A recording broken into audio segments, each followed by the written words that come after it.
Hi, this is Mike Brown, owner of Death Wish Coffee Company. Welcome to Fueled by Deathcast. I love Java, sweet and hot. Whoop, Mr. Motorama, pumpkin spice. Death Wish Coffee presents Fueled by Deathcast, the world's strongest podcast. With your hosts, the incredible Jeff and the amazing D-Man.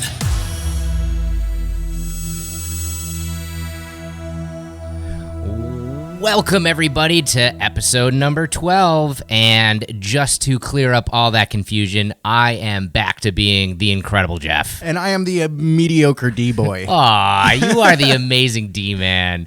We did have some fun last week, though. My feelings are still hurt, Jeff. That's okay. You're amazing in my mind, man. Always. That's good. Yeah. Thanks, buddy. This episode, you're going to hear a little bit later, we had on an incredible guest, Max Oswald from the Olde Saratoga Brewing Company, and we took the show on the road. Yeah, we went straight to Olde Saratoga Brewery. We had their beer. We had that conversation. Man, I love Max. Yeah, they have a really nice tasting room right outside of the brewing area, so you'll hear like the din of the conversations behind us and the bartender, serving us drinks and stuff. So it was a lot of fun, and we'll get to that a little later on in this episode. As always, at the top of the show, we like to take a shout out to our incredible voiceover extraordinaire, Brock Powell, brockvox.com. He's doing some really fun stuff. If you guys don't follow him, he's, like I mentioned before, he does his own podcast called Unpop, and they're actually going to start to do some video. I saw their little preview. Yeah, that was really pretty cool. funny. I had to watch it twice. It was pretty funny. So go check out Brock Powell and all the cool stuff that he's doing. As always, I want to remind you that we are also bringing this show on the road to New York City in the beginning of April. April 7th through 9th is the New York City Podcast Festival, and we are a part of it. We're going to be performing live April 9th, that Sunday, and tickets are still available. Just go on over to nycpodfest.com. We have some great new guests lined up coming in March.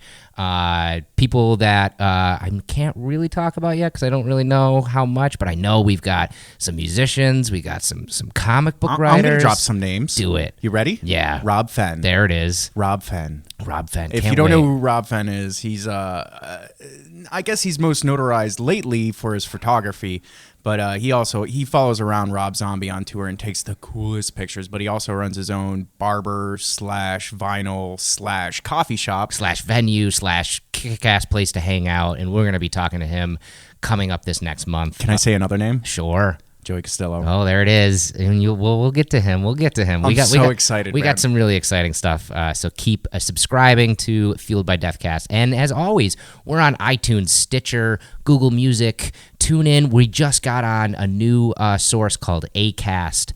We're on YouTube. We're right on deathwishcoffee.com. You can find us pretty much everywhere. Secret code unlocked. Discount of death. This week, the discount secret code is Brew. And because we're using Brew, we're giving a discount on my favorite type of brewer. And we saw it right on our website is our AeroPress brewer. And it's the perfect thing to make just a quick cup of coffee in the morning and then out the door you go into work or whatever you do throughout the day. But yeah, we're going to give a 15% discount on the AeroPress bundle that we have on our site. So you get the AeroPress and a pound of whole bean coffee. The reason, or is it ground? No, it's whole bean. I believe it's whole bean. And the reason why it's whole bean is because you got to get the right grind for the AeroPress. You want a finer grind for the AeroPress. But yeah, so you'll be able to get a really sweet discount on that bundle this week. Jeff, do I have to spell Brew for you? BREW. Oh, you got it. I got man. it. You're really good at this. Science! So, this week, we've been noticing a lot of you out there have really been digging this science segment, and when we can, we want to do a little bit more for you. So, I've got a couple different things to talk about. Man. Yeah. One is one of our favorite topics, and one is one of our more scarier topics. So let's start with favorite first, okay? We're going to space. I love space. Yeah. Just this week, it was announced that organic material was discovered on the surface of Ceres, I believe is how you pronounce it, Ceres, Yep. Ceres, right? what Ceres is it's a dwarf planet that lives basically in the asteroid belt between Mars and Jupiter. Now, for those of you who don't know what a dwarf planet is, recently in our lifetime, we have unfortunately seen Pluto be downgraded from an actual planet in our solar system to now it is considered a dwarf planet by most of the scientific Still a community. planet in my heart. Yeah, mine too. But by the scientific community, it's considered a dwarf planet because of its size and what it is. And that's what this is. It's a huge, dense world, basically, but no atmosphere. It's just a floating rock, much like Pluto is. But we have sent up a probe that's been circling it for some time now. And it's So wait, where is it? in the asteroid belt between Mars and Jupiter, the big crazy. belt of asteroids that kind of circles our sun, like in between those two planets. Oh, wild. And the Dawn, this probe is called Dawn, and the mission basically it has achieved a lot of firsts in space exploration. Dawn is the only spacecraft ever to orbit 2 destinations beyond Earth, and it's the only one to orbit an object in the main asteroid belt between Mars and Jupiter. And the amount of information it's already given us is incredible. But this is really mind-blowingly incredible stuff. Organic material meaning like something alive, like No. living cells? Or? No, but what it found was some carbonaceous chlorides and hydrocarbons. Now, all of these things are very scientific-y sounding. Yeah. But what they really are, they're the building blocks of life. Oh, wow. And we're finding them on a planet, a dwarf planet that has no atmosphere, no warmth whatsoever. In fact, this dwarf. Could that be evidence that there was life there before? Correct. Wow. And Ceres actually is known for, it has a lot of ice on it. So there is some water on it. And it actually has ice volcanoes Whoa. that crop up and then disappear. That doesn't make sense. Ice Yeah. volcanoes? Yeah. How does that work? It spews some of the ice from inside of this rock. I don't understand it either, but it's pretty. See, my mind starts running. I start thinking about that whole Earth 1, Earth 2 theory Yep. about, I don't know, how we were blasted and a little Yeah. piece of us broke off, and that's the moon, and this could be it. This could be the other piece. Totally. I mean, it's in the right location between Mars and Jupiter, so it still has Jupiter to protect it. Correct. For those of you that don't know, Jupiter's so big that it works as like a guard dog for Earth, and then sucks in all the asteroids and meteors that Yes. could potentially hit us. But this dwarf planet. I almost said star. That's incorrect. But this dwarf planet is also protected by Jupiter. Correct. It's in And the that asteroid spot. belt itself. Yeah, that's crazy. Yeah. But I don't know. I'm starting to get crazy. But what if it was, what if it was a planet, and what if it just died, and Well, that's why it's full of ice? Well, that's what instead they're of- saying is some of these organic materials, what's startling about this discovery is that it almost confirms that they must have been created at one point when it had a warm climate. So this dwarf planet might have been a planet with an actual atmosphere sometime millions of years ago. Yeah. And now it has just ended Maybe it up just where got it is. blasted by a meteor. And Super cool. Basically, one of the project scientists at NASA, Julie Castillo Julie Castillo Rogers, said this discovery adds to our understanding of the possible origins of water and organics on Earth. So this actually shows us our past as well, and how these types of organic materials can exist in space and then also kind of create life the way they did on our own planet, which is really interesting.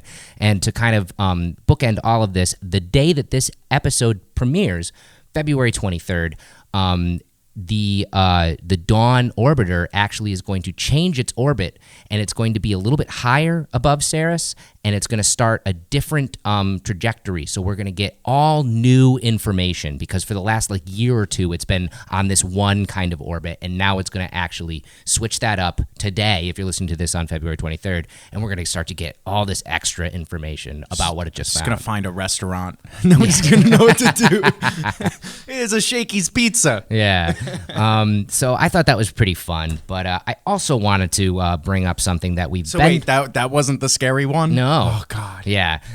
We've talked about this a little bit, actually a lot in the last few episodes. The emergence of artificial intelligence. Artificial intelligence is becoming much more large scale, much more utilized in robotics, also in computers as well, and we're getting a bigger understanding of what that actually means. Now, last year, Stephen Hawking, the famed physicist, he basically issued a warning to humanity. And I'm paraphrasing, but he basically said that artificial intelligence will either be the best or the worst thing to ever happen to humanity. Now, I've said this before, you immediately think of Terminator and Skynet. You know, like, I mean, as soon as, AI goes live and knows that it can rule over us meat bags, it's gonna, but that's still science fiction. But let me scare you for a little bit.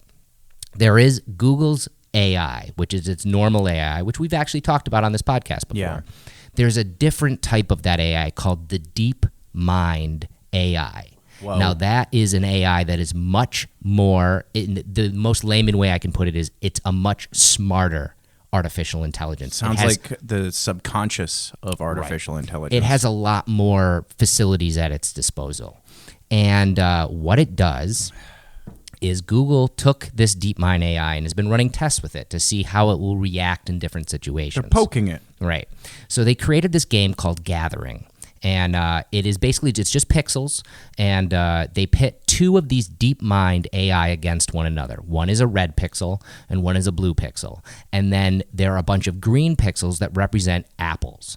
And the objective for these DeepMind AI is to gather the most apples they can, more than the other AI, okay? Yeah.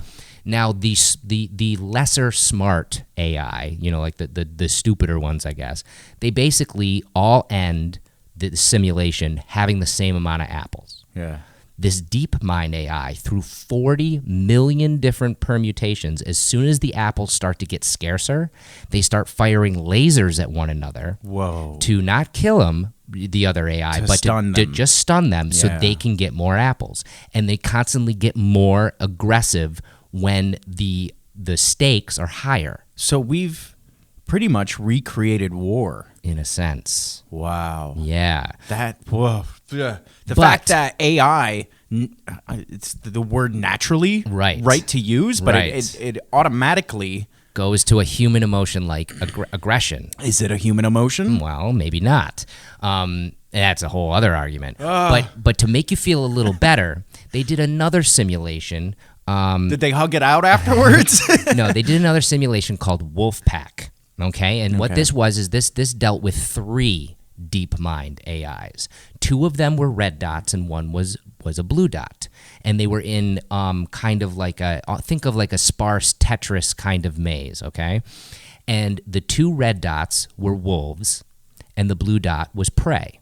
Now the objective, obviously, for the wolves is to get the prey and the prey to get away. But the difference being with gathering, with the apple simulation, they didn't get a reward. The AI didn't get a specific award, a higher reward if they had more apples. The objective was just to gain as many apples as you could, okay? Yep. In this, the objective is for the wolves to get the prey. But if the wolves work together, they get a reward. So after another 40 million permutations, they found that these DeepMind AI actually learned how to work together even more. Whoa. So they would get that reward and they'd get the prey better than, more times than not, than just getting it as one wolf. They'd get it as 2. So therefore, on one side, we're seeing this AI start to learn aggression. But then on the other side, we're starting to see them learn cooperation and that kind of thing. Whoa. Yeah. That doesn't make me feel any better, Jeff. It just makes me think that, they're going to learn to team up against us. Yeah, it's what's the prey? Is the prey AI too? Yes, the prey is AI too. What does it get if it gets away? It wins that match. It gets to live. Yeah, it gets to live. It's a little scary. That's why I'm constantly fascinated about artificial intelligence and what is happening. I mean, when I was a kid, one of my favorite movies of all time was Terminator. Yeah. And I still think about it to this day, that kind of idea of, are we getting to that point? This makes me think of, what was that old? What was it, 80s, early 90s movie, War Games? War Games, Matthew Broderick, 80s. Yep. Yeah, man. Yeah, totally. That's what it reminds me of. Want to play a game? Yes. Exactly. Yes. Dude, that's scary, man. Yeah, it's a little scary, but I still think it's pretty interesting to talk about. What fuels you? So this week, we talked to Max about how he started on the Death Wish coffee beer line. Mm-hmm. And pretty much, cojones You know, the courage to follow through. Balls. Yeah, nutting up, he called it. Yeah. For lack of a better term. But it's the truth. Like, But in a sense, it's having the courage to follow through with an idea. You get an idea and then you feel, I don't know about you, but when I get a good idea and I start planning it out, and for some reason, usually it's when I'm in the shower and my mind starts running and I start thinking about things and I really actually start coming up with plans. I feel like a fire light up inside me.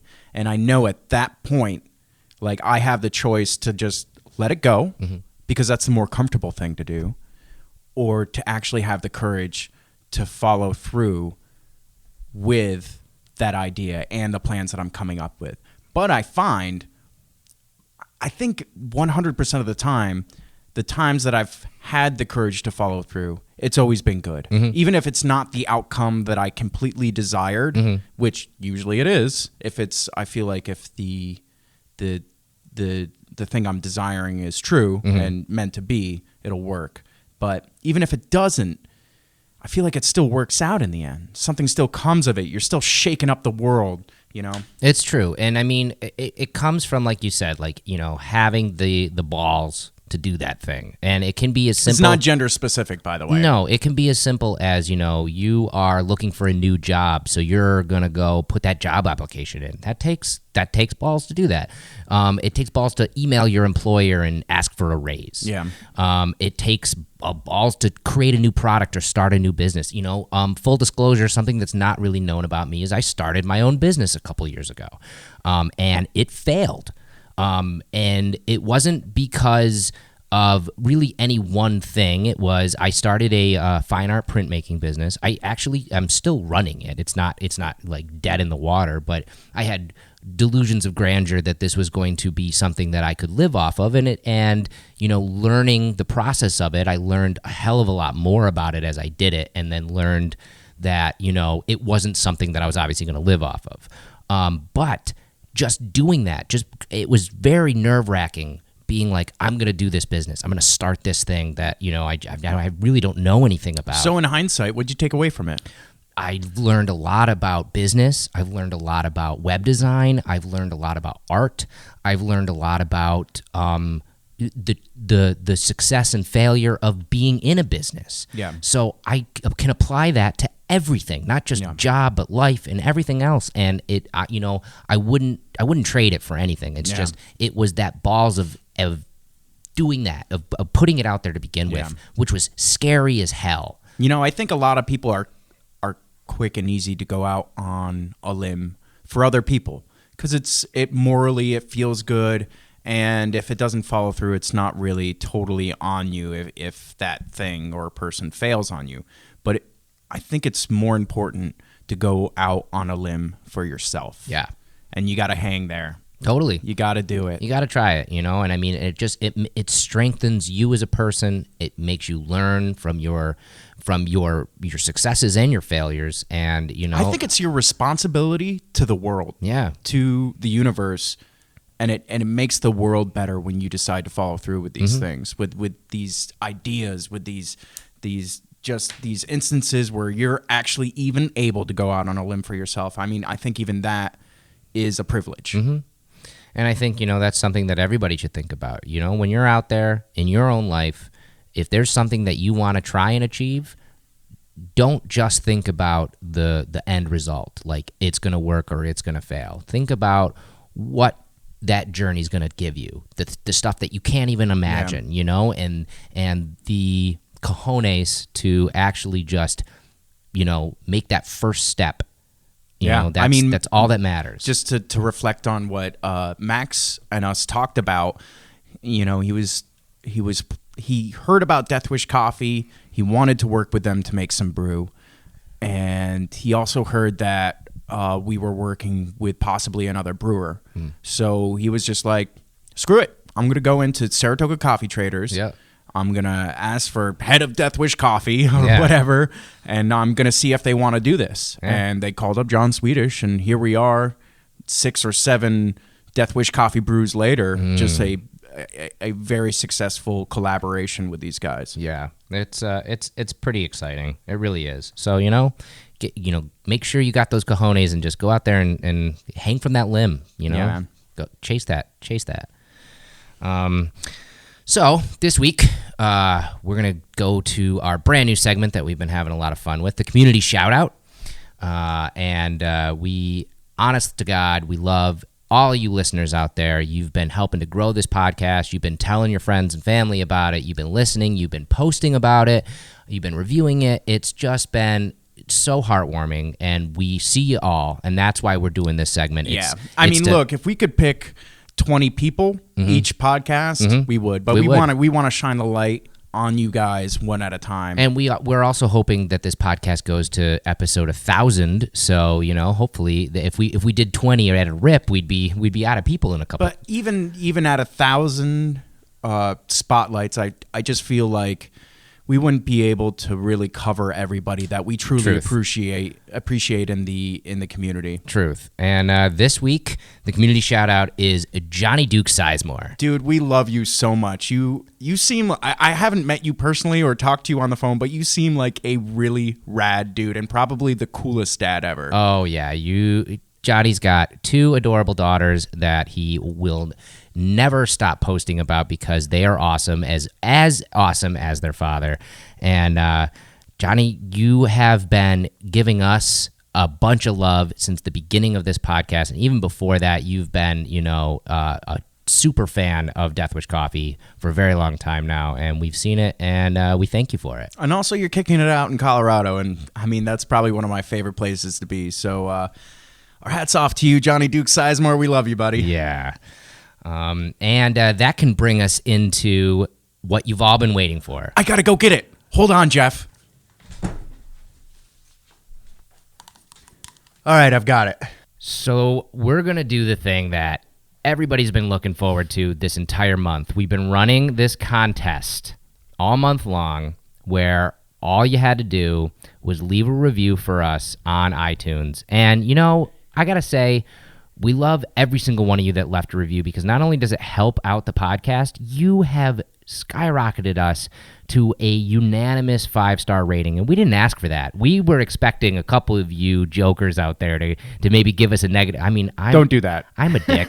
I'm a dick. I would do that, like maybe like a 1-star, like these guys smell bad, like, or something, How do you know that? Yeah, exactly. But you guys gave us the most amazing, nice words. Everybody was just so great, and we got a ton of reviews. We took all your names, all your usernames. We put them into my Boba Fett hat, and we picked a winner. I feel like your Boba Fett hat is like the holder of truth. We put it in its dome, and we pull out the awesome winner every time we have a contest. And yeah, well, this time we pulled out a name. And that name is Vincent Baracco. Yeah. So you won my first mug. Now we're gonna do more of these, so Don't sweat it. Yes. And you'll hear all about it. We'll run them for a month long. But Vincent Baracco, you won number 42 of the 2016 Valentine's Day mug. You left an awesome review, so I'm super happy.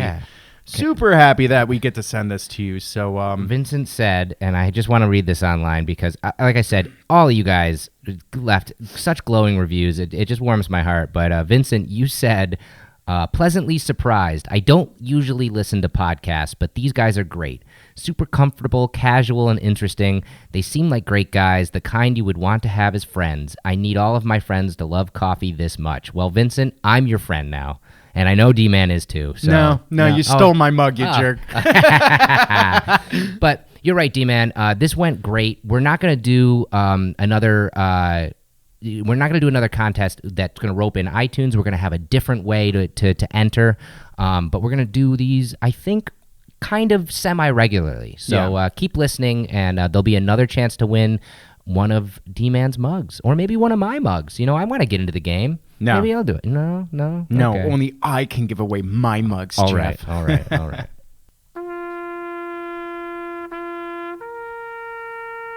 The Death Wish Death List. This week, we lost an American singer and musician, Al Jarreau. He was 76. His little backstory about him: his father was a minister, and he grew up singing in church choirs. But he earned his bachelor degree in psychology, and actually he earned a master's in vocational rehabilitation. Wow. And he decided to pursue singing as a career after a success that he was gaining. He was gaining basically a moderate success playing clubs with jazz duos and trios. So he decided to kind of see what he could do pursuing that.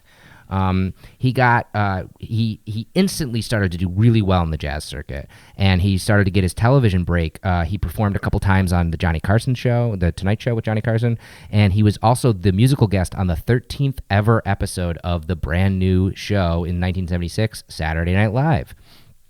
He also was a part of the massive star-studded "We Are the World" song in the 1980s that Michael Jackson and a bunch of other people made, but he sang one of the lines in that as well. No, that's cool. He won 7 Grammys. Wow. He was nominated for a ton more. I think almost another dozen he was nominated for. His most famous hit record was "Breakin' Away," and he was very famous for writing the theme song to Moonlighting, which is the Bruce Willis TV vehicle in the 80s. Nice. We also lost this week William James Myers, although you might know him better as George the Animal Steele. He was 79. He was a pro wrestler. He started his career as a masked villain named The Student. Why was he a masked villain? He didn't want to. Student? Well, he didn't want to. When he started wrestling, he was a little shy about putting his face out there. So kind of like the luchadors, the Mexican What was ones. his line like? The student surpasses the master. No, and then he would actually, there smash was somebody? no. He didn't have a line. He would just go into the ring and really be brute strength, brute force, very silent because he was under the mask, kind of thing. Ugh. And that kind of tailored towards when he was finally picked up by the WWF or the WWWF, depending on how you want to say it. He changed his stage name to George Steele, and he was then subsequently known as the Animal because he would come into the ring kind of hunched over without a shirt on. He'd have a big hairy back and a green tongue from eating a lot of like green candy. And he didn't say much. And his big finishing move was the flying hammerlock, where he would bring a guy up and slam him down. So he's one of the pioneers of this, like, of the heel, which is the villain of wrestling. Yeah. He literally became the crazy heel, like this guy that everybody loved to see. He became a household name in the 80s because he lost a 6-man match that was including the Iron Sheik among other wrestlers. And Captain Lou Albano, who is a very famous wrestler as well, also started managing him at that time. So then he started to get a lot more, television time and that kind of stuff. And in '86, he had a big feud with Randy Macho Man Savage over a girl. And it was only supposed to be because it's wrestling has scripted parts and stuff like that. It was only supposed to be it was only supposed to be a storyline for a couple episodes, but the fans loved it so much that it carried over throughout the entire 1986 and 87 season of the feud between these two guys. And he also is known for playing Tor Johnson, who is actually another wrestler. He was a Swedish wrestler and actor in the Ed Wood movie. And he actually would constantly get confused to him because he played that role. Interesting. So he was a scary, hairy, green-tongue bad guy. Yeah. Who wanted to steal Randy Macho Man Savage's girlfriend. Yes. And yes. Well, rest in peace, dude. Yeah. And Death wish you a happy birthday this week. Thursday, February 23rd is comedian and actor Aziz Ansari. He's going to be 34. Friday, February 24th, one of my favorite actors, Edward James Olmos, is going to be 70. And Saturday, February 26th, Sean Astin. Saturday, February 25th. 5th. Oh, yes, Saturday, February 25th. Sean Astin from Goonies, from Lord of the Rings, from all sorts of amazing movies. Rudy Everything. himself. Yeah, I know what you're talking about. He's going to be 46. Awesome. So we're going to take a short break and give you this week's D-Man update with some Death Wish coffee news.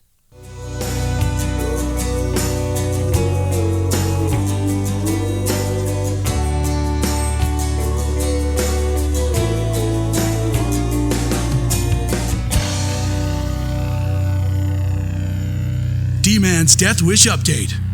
Brought to you by Death Wish Coffee. So this week, D-Man, what do we got? I'm drinking out of it right now. It's the St. Patty's Day tankard. Yes. How big is that mug? So, this can fit 16 ounces very comfortably. Yum. If you brim it out, you might get like 18, but you don't want to do that with hot coffee. No, Spill heck it on no. your No, lap. That's 16 good. ounces is perfect. And it is beautiful. It is really as nice. you The can black see. and green, I really Yeah. like it. And the skull with all the snakes and the crown, and it's pretty rad. So we're just starting to ship them now. Mind you, it's not like one giant shipment of 5,000 mugs. That's not how it works. They make them 200 to 400 at a time, and the first shipment just landed at our fulfillment center. So they're just starting to come in now, and as soon as we have a healthy amount, we will be releasing them. So, keep watching your email. Keep watching the social media. They will be available very soon. And speaking of watching social media, I'm sure you all saw the blanket pop up the other day. Yeah. The like for the one logo and the love for the other logo or something. Yeah, I saw that. They both look cool. I want them both. Yeah. So we will be coming out with that. Very cool. That wasn't just a random question for you all to pick one or the other. We're going to making a Death Wish blanket for you to stay warm while drinking your hot coffee. No, I love having, I have a ton of throw blankets, so it'll be great to have one. Yeah, that's that's how I sleep every night. I throw tons of 10 blankets. Yeah, Yeah. like 10 on me. And So it'll be nice to have a Death Wish blanket as well. Is there anything, I always ask this question, is there anything like coming in the wind that we maybe can talk about, D-Man? Oh. pencils, keychains, lanyards. What's that? I heard pencils and keychains and lanyards. So there's a lot we're working on, but the lanyards I know for sure they're ordered. So we are going to be coming out with some more Death Wish lanyards. Hopefully we'll be bringing them to New York Comic Con. Nice. That would be great. That's perfect. But I also was peeking over at Thomas's computer, and he was designing the new keychain, which will Neat. actually look like the coffee scoop that we made. The so key. it'll look like a key. Cool. Now he's working on a couple different designs, so I can't get into details, but Yep. that's gonna happen. We're gonna actually have like a key-shaped keychain, Death Wish keychain. So I'm pretty excited about that. So yeah, as you guys all know, we're always trying to work on brand new products for you, and try to see what we can push out for you. So hopefully coming soon, all that stuff and pencils. But also, we have some new machinery in our warehouse. Right. Yep. Well, you've all heard about the roaster, but I just saw this brand new machine when we walked into HQ today. Yeah, Jeff almost got roped into working with John. I was fine, but it's pretty rad. It's a brand new bagger. Yeah, so we got the roaster to make the coffee for this machine. Now, pretty much what this does, it's giant, like 2-story machine. It's massive. Yeah, and it sucks up coffee on one end Yep. with a hose. Like you literally suck it up, and Yep. it spits it out into a bag that it forms. Now you literally just stick sheets of bag material in this thing, Yeah. and it'll form a bag around the coffee that it's spitting out into it, and it just spits out a perfect bag of Death Wish coffee, and then it shoots it into a tin time machine, and it comes out the other end ready for everybody. Ready for everybody. And it's a little bit different. These bags are going to look a little different. They got a little bit more of an updated version of them. Yeah. And there's also the valve is different on the bag. Yeah, so I'm going to talk about the bag a little bit. Usually we order preformed bags and then we pack coffee into those preformed bags. That's, the obvious way to do it. But since we have a bagging machine, it forms a bag of coffee around the coffee that it's spitting out. So it will look a little bit different. It's a little bit shorter, a little bit wider, but this is pretty much where we're going to go with the bag shape from here on out. So we're really psyched about that, but also we're using something called a Plytech valve. Now usually you see the little gasket on your coffee bag. Now the idea that it only lets air out, it doesn't let air in to spoil your awesome Death Wish coffee.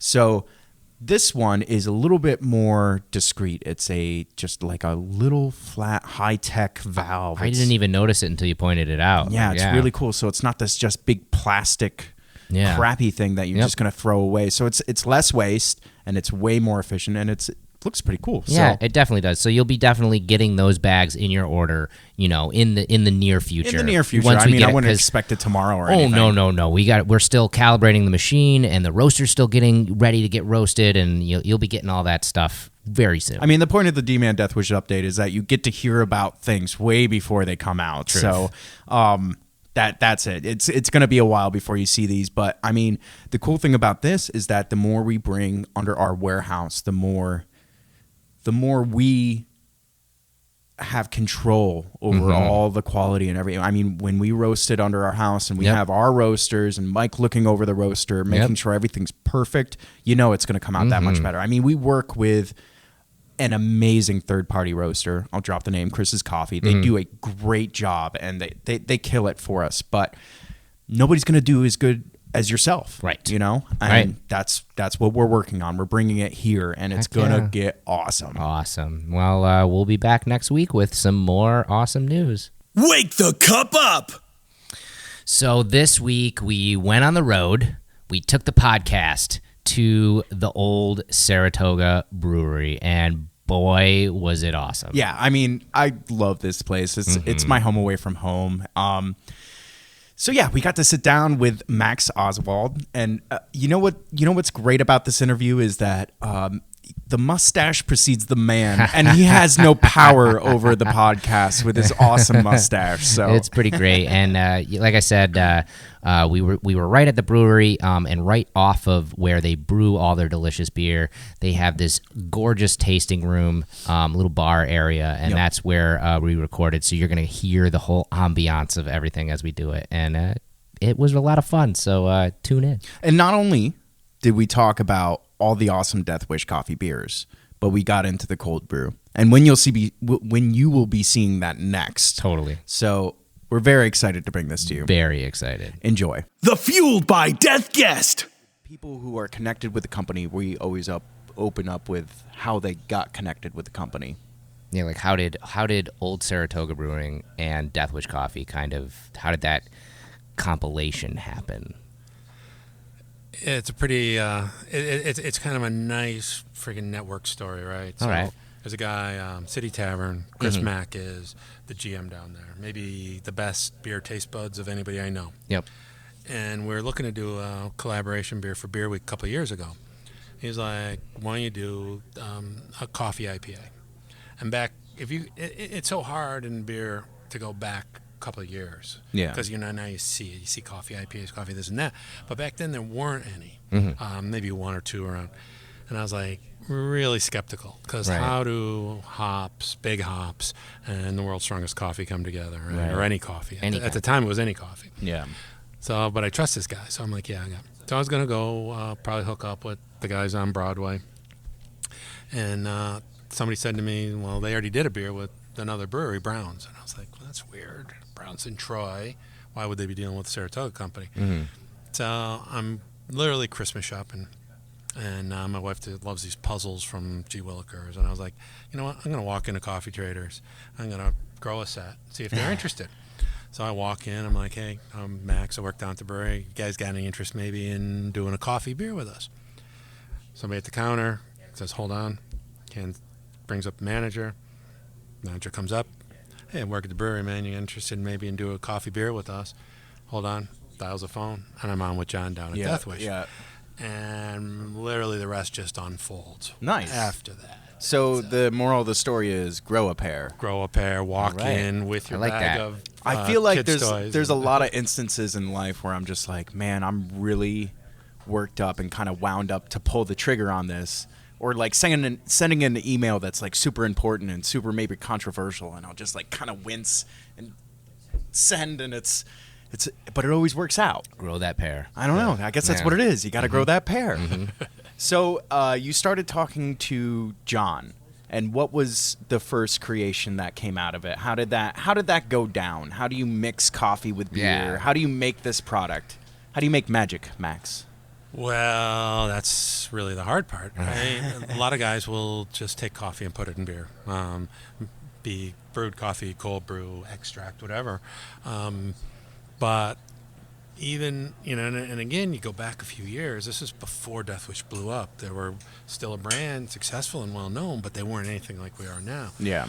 So, we've got to kind of meld these two companies together, and very different very different companies. Yeah. We're kind of the typical. We're a little bit old school. We got Victorian you guys stuff. are a little bit more traditional. We're a little bit more like, I don't know, new, trendy. Yeah, you guys live in the internet, cyber, Yeah. and sell without barriers, right? And we're bricks and mortar, and everything we sell has to go through a whole set of systems with TTB and distributors and everything. And that was probably the hardest part. Yeah. Because you could say you come up with a product and sell it in China, Japan, wherever you want. Yeah. And John couldn't understand why I couldn't sell his beer in Syracuse. Yeah. And it's like, because I have to develop a whole relationship with the distributor, and it's sort of a death do you part type thing. I can't just end that relationship. So it had a whole level of complexity. And so it's kind of neat how we grew together, right? As he learned, it's great when you work with guys working in a business without barriers. There's like, why can't we do that? Yeah. There's like working with a little kid. Why can't? And I was like, Yeah. well, because of the TTB, because of distributors, because of state alcohol laws, but it pushed my brain open and stuff. And through the whole thing was understanding how Death Wish worked and making sure that our coffee beers were the best ever. Because it wasn't just it wasn't coffee. Yeah. It was a partnership and a relationship of two companies. So how do you make it work? We brought our brewers together. So the day we did it, it was all the guys from Death Wish, all the guys from Adirondack Brewing, and all the guys from us. And we had brewed a base beer, and then we just fooled around with different tastes, kind of with using coffee or cold brew. But we decided that those flavors were too strong, so we actually ended up working with whole beans and letting it kind of percolate. Oh, And nice. I think that's where you find a real difference in our Make like a little beers. beer coffee soup. Yeah. So the flavors just kind of meld as opposed to being I'm so added. curious how, so you're sitting there, you're mixing stuff, you're trying it. How long does that take to mix it up and then you try? There must be some time in between trying to make it and then trying it. So the brew process for us is about 14 days. Okay. Then the coffee process was, getting the flavors, the flavor concept right, and then we decided to go with that whole bean. Then it was like the nail biting. Yeah. How long do you leave the beans in? Right? Yeah. Especially because the first beer was an IPA. It wasn't like we were doing a stout or a porter where there's sort of a lot to maybe cover up where it fits in, but with an IPA, it had to lay in there just right. So we're literally tasting this beer every 12 hours. Oh, weird. Coolest part, we were producing for another brewery.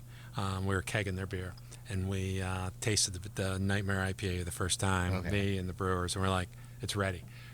We stopped the other guy's production, kegged the beer, because we didn't want it to sit there any longer. Right. Yeah. And we finished the guy's production the following day. Oh, wow. Because we hit that spot, Weird. Is So there a moment like that? Is it really kind of touch and go? Like if you hit that spot and you let it sit, will it spoil? Will you miss that window then? Steep too much. Yeah, kind of thing. I Like think it'll steep too much. yeah, okay.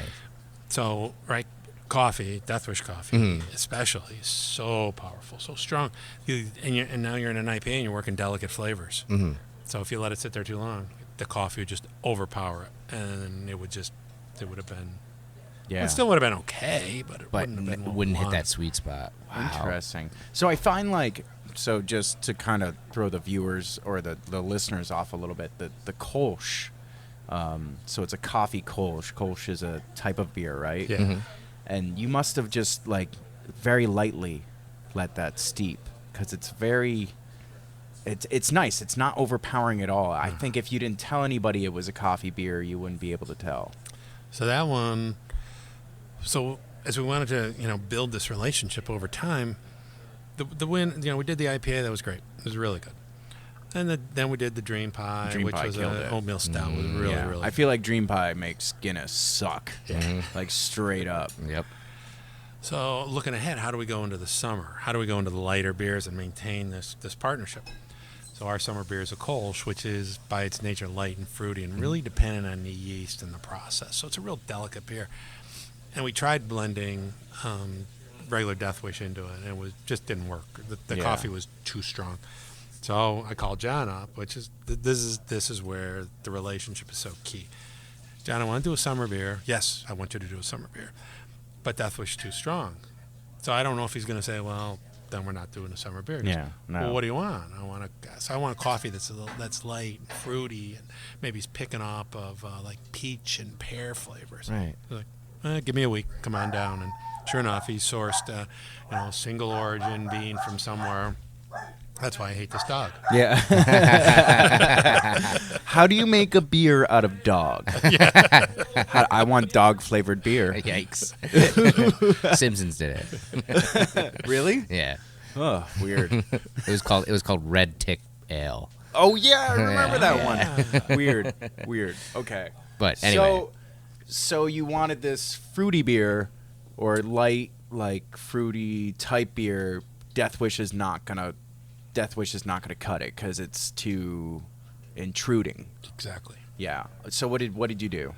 So John goes, give me a week and let me source some stuff. And sure enough, we grab Chris Mack from City Tavern again. We go down to Death Wish, and so he's like the golden tongue. Is that his role? Yeah. Interesting.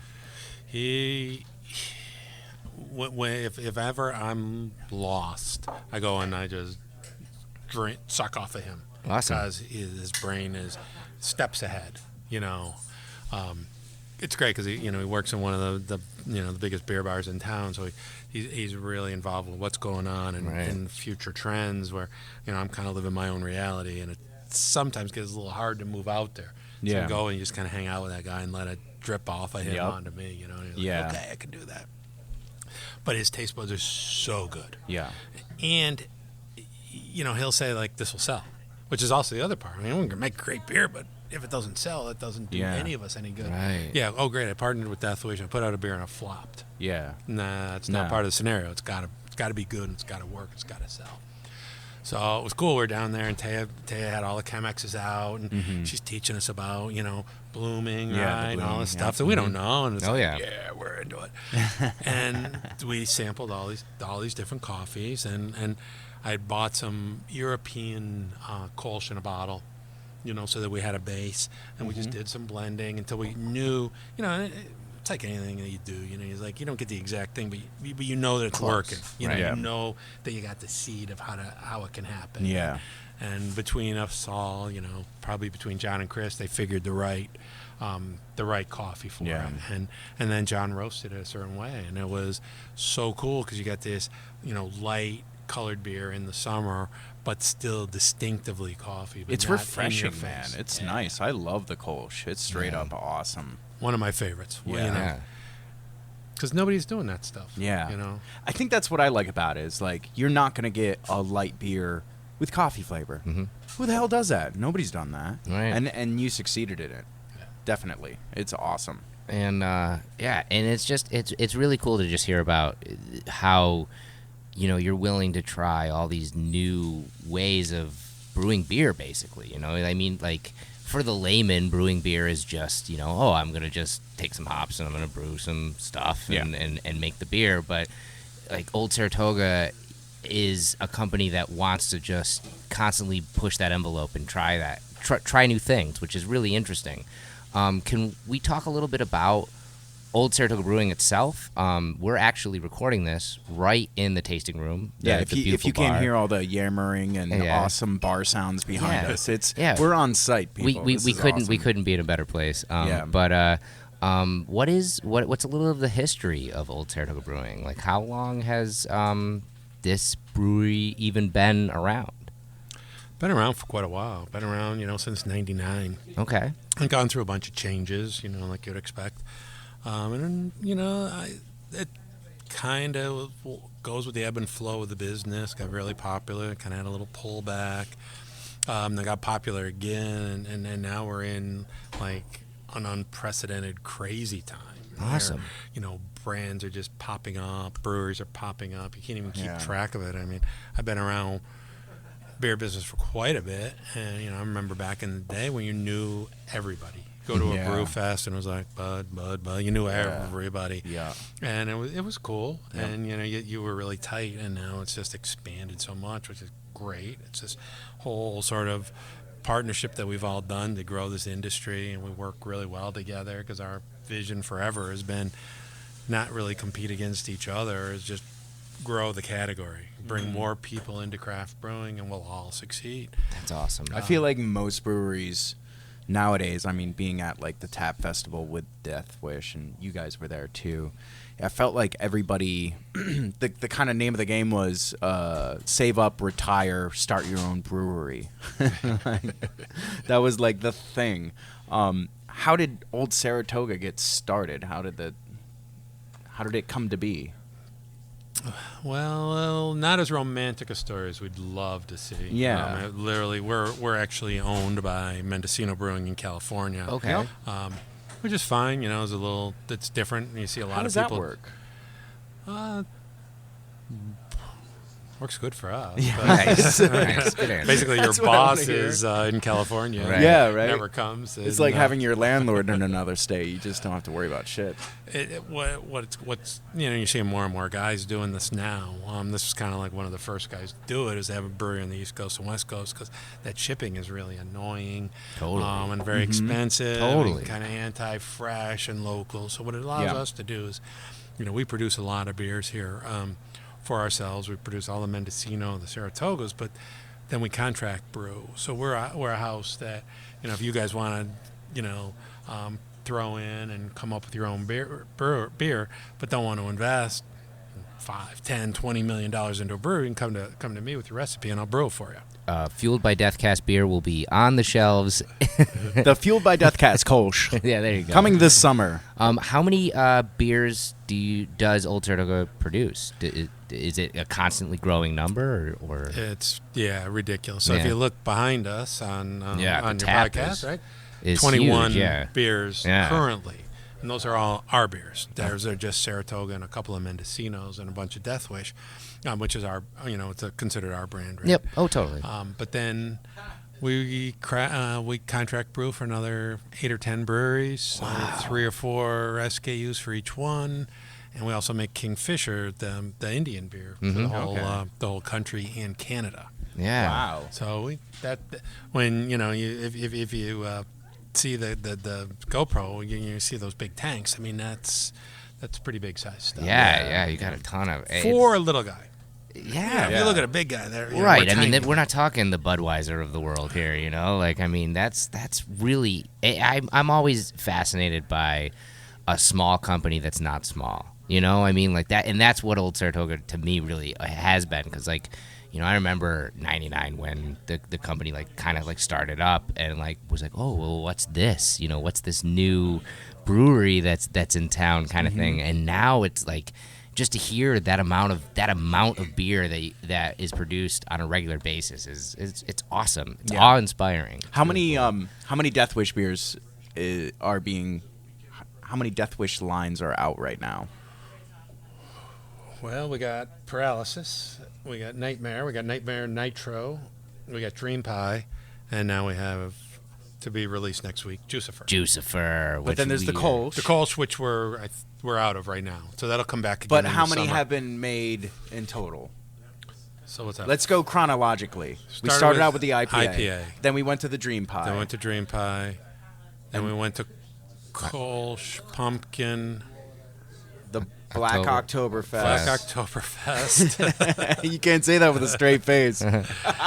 and now we're at Jucifer. So is that 6? And I think 7, because 7? there was another one in there, I think. Well, we were saying the one Kolsch? version Nitro, right? And then we Nitro. I'm like, we've Yeah, done but I've had a the lot of them on Kolsch Nitro. through Nitro. That was really So that's good, too. awesome. So I mean, just that partnership has spawned 7 brand new beers into the world. That's awesome.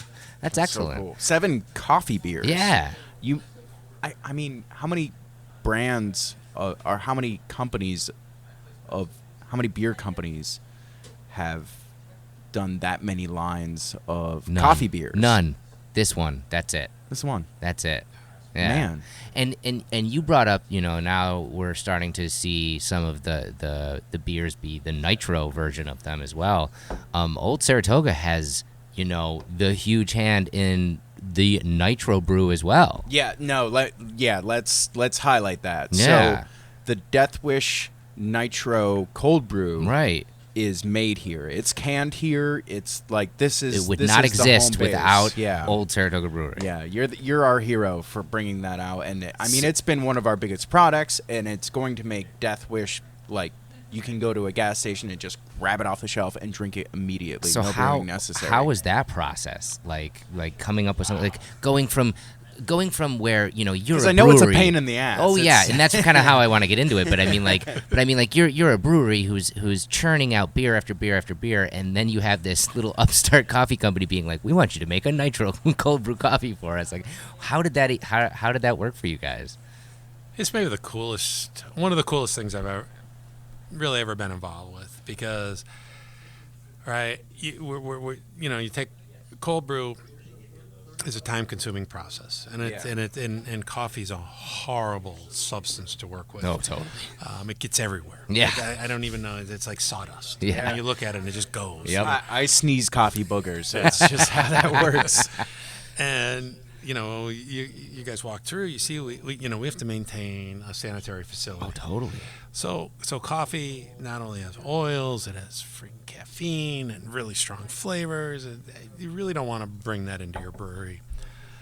But Thanks. of course, when you get this thing going, you got to make it work. So we literally started on a 1-barrel system, perfecting the cold brew. And the cool part is like, I want to work on a system that works on our big system, but yet makes Death Wish happy.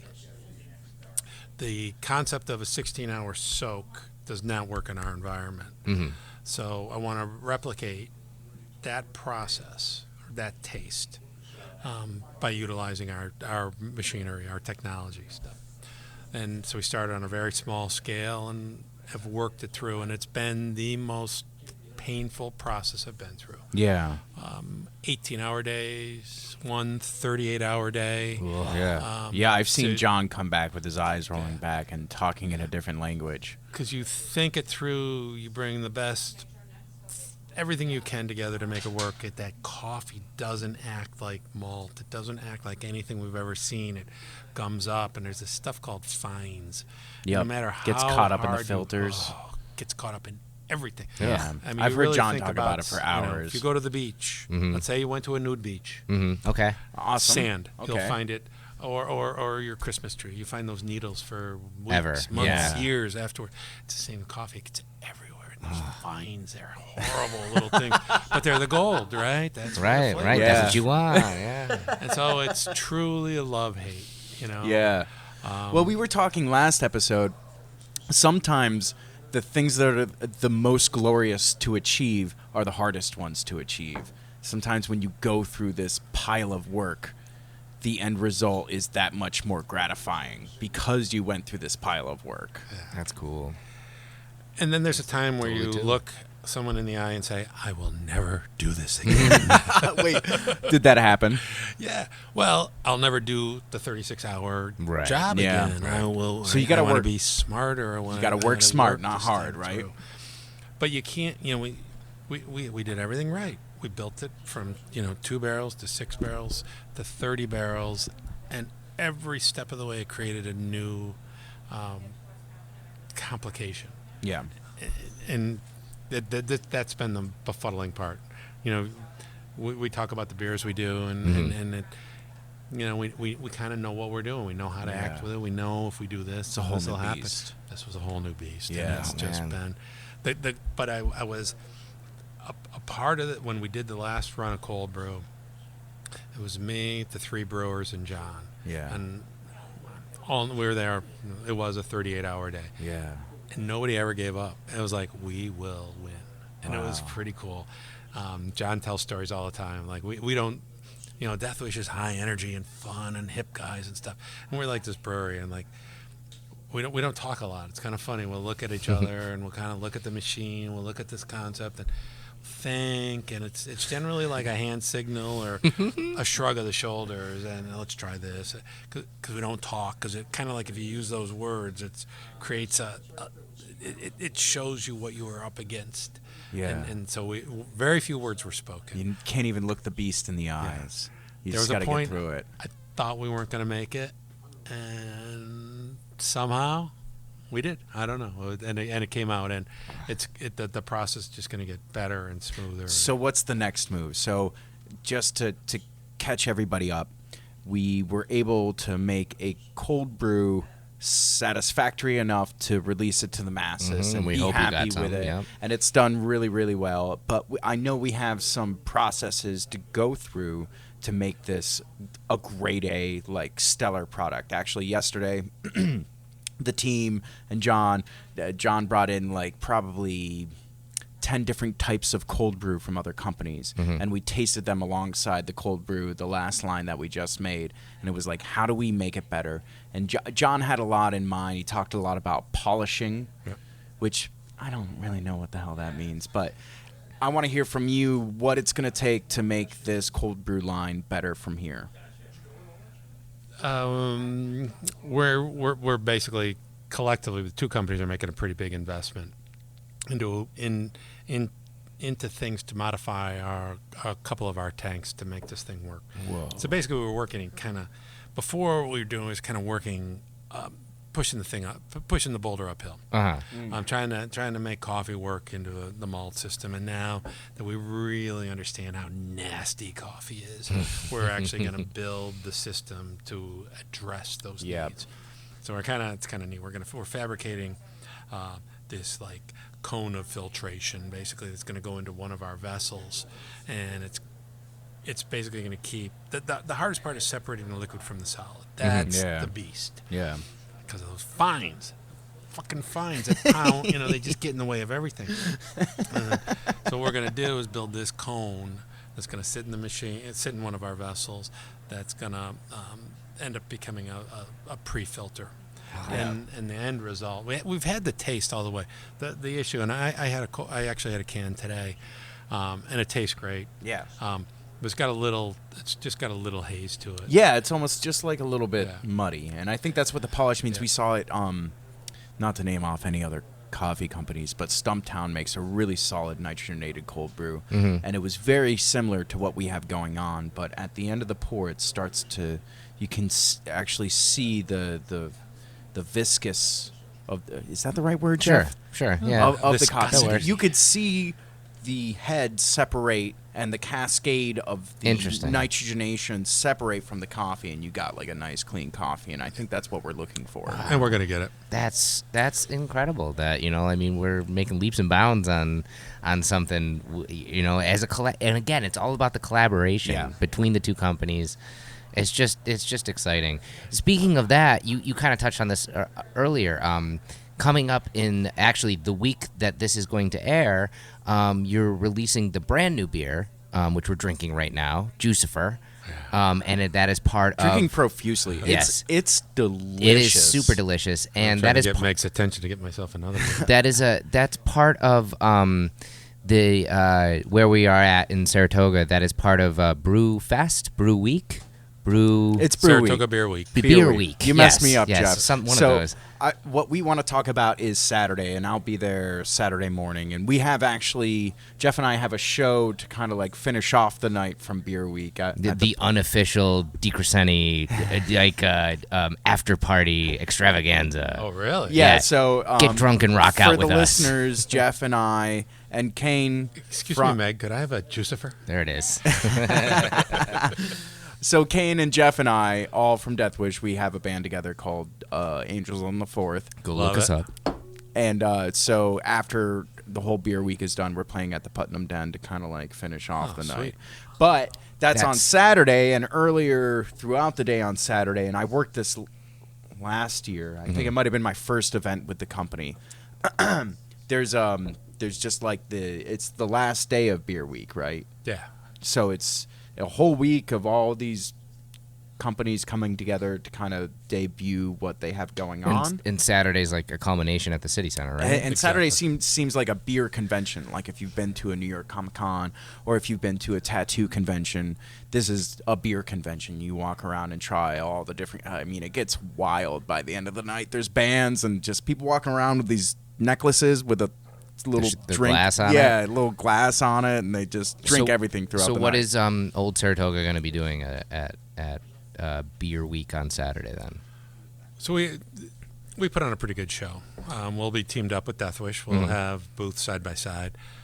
We will have introduced Juicifer, which we are drinking profusely right now, on Tuesday at the kickoff event. So the whole event starts Tuesday here at the brewery. There'll be 20 breweries and 10 different restaurants. And it's a really cool, chill sort of hangout. All the booths are manned by brewery people. It's great. Then there'll be a bunch of events throughout the week. We're doing all kinds of Deathwish events, our own events, combo events, and multiple brands all over town. Then Saturday is the beer summit. I don't know, 100 breweries or something. But we'll be there with Saratoga will be there with, we'll have at least 9, maybe 10 beers. Oh, awesome. And we'll have a bunch of staff. And we'll be right next to Deathwish, and we'll be banging this stuff out. We have tattoos. Yeah, I was about to say, are you going to be applying tattoos with your mustache again this year? Generally is my primary job. You know, Oh my goodness, I can't wait. It's a thing, man. It goes on all day. Oh man, it's some real game. I can't wait.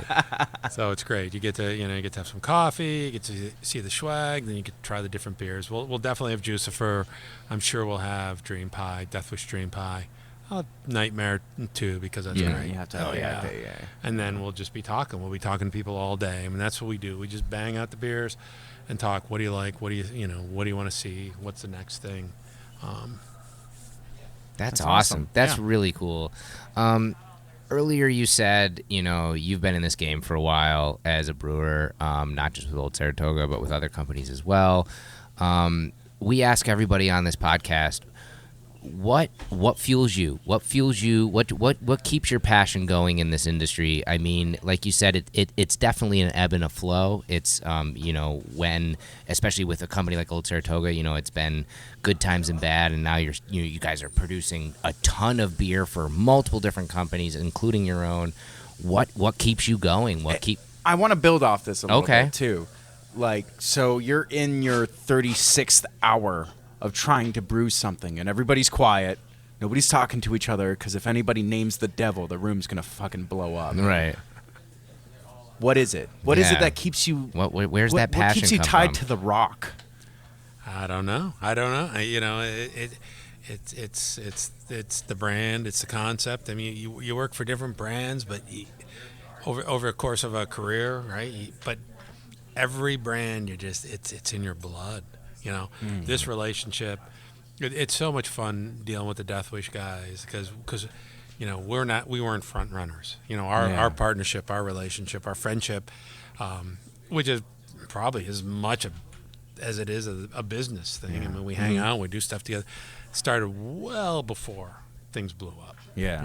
And that gives us a bedrock. That's what this industry is really. Is like, I'm sitting here with a beer in front of me, and this thing has got to be, something I'm proud of. Yeah. There's 6-7 guys here tonight, right? And I want them to love this beer. Right. So I don't know. I think some of it's personal. Is it the satisfaction of other people with the satisfaction that, like, you made this, you created this, you're kind of like a god for beer? Well, we would never, ever think that. That's. I just don't. You've got to have a product that people like. Yeah. But a lot of it has to do with with us, the team. I mean, every brewery I've ever worked at, it's a tight knit crew. It's everybody working together. It's a mess of an operation. Things break down. I don't care if you're a new facility, an old facility. You're up against the wall all the time. Sometimes the trouble's fun. Sometimes when shit starts to go wrong, it's like, oh, this is where I get to play my cards. Mm-hmm. This is what I'm good at. I'm good at dealing with shit going wrong. When shit hits the fan, that's when you dial Dustin, I guess. Okay. All right. And apparently Max. So you love problem solving. Do you think that's it? Probably. I don't know. The cool part about this business is you're in a cool industry. I don't know. One of the cool beer guys was like, it's basically an asshole-free industry, and for the most part it is. We're competitive, but we're not in competition. Right. I mean, we just. So yeah, I want you to like my beer better than the other guy, but you know what? As long as you're drinking his beer, that's cool too. You know, rather than, you know, an export or whatever. You know, you can't have the crabs in a bucket mentality. Right. You can't have like dudes just pulling down other dudes just because. Right.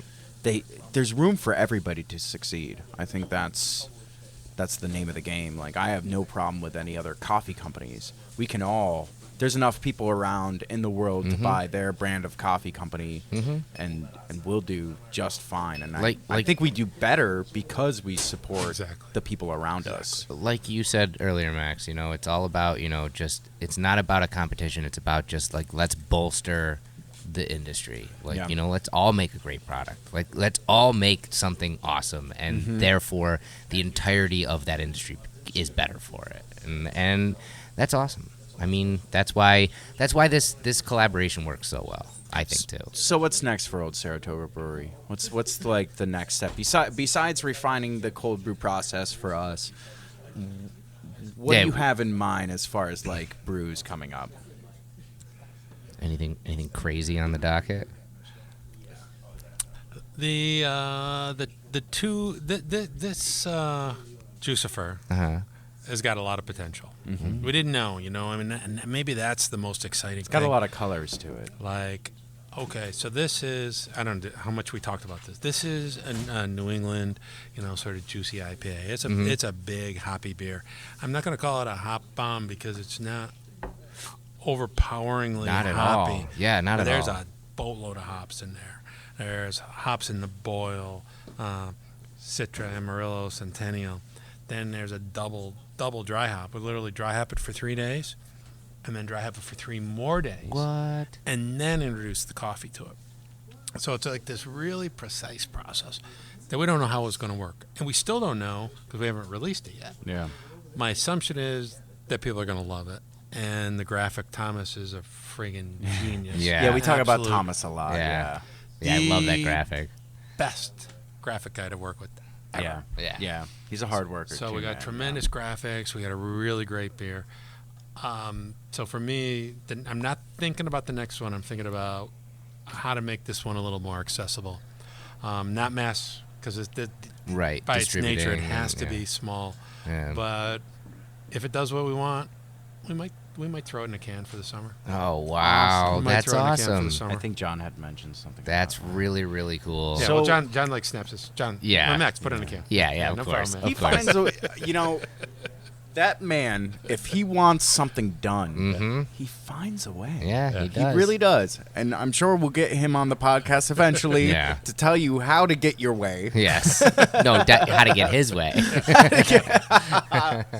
When he wants to be on the podcast, he'll end up on the podcast. But, you know, speaking of, you know, thank you so much for being on this podcast. Like, we love getting the chance to talk with people and companies that work, you know, hand in hand with Death Wish Coffee, and Olde Saratoga is right there on the front lines. And like you said, like, it's this symbiotic relationship that happened before, you know, Death Wish ever had any of the accolades that it has right now. And it's just, it really is amazing to hear right from your mouth what has been happening. It's really cool. Yeah, this is fun, man, and yeah, we're really happy to have you. Thank you so much, man. Absolutely. Thank you, guys. This has been Fueled by Deathcast, a Death Wish Coffee Company podcast production. Thanks for listening.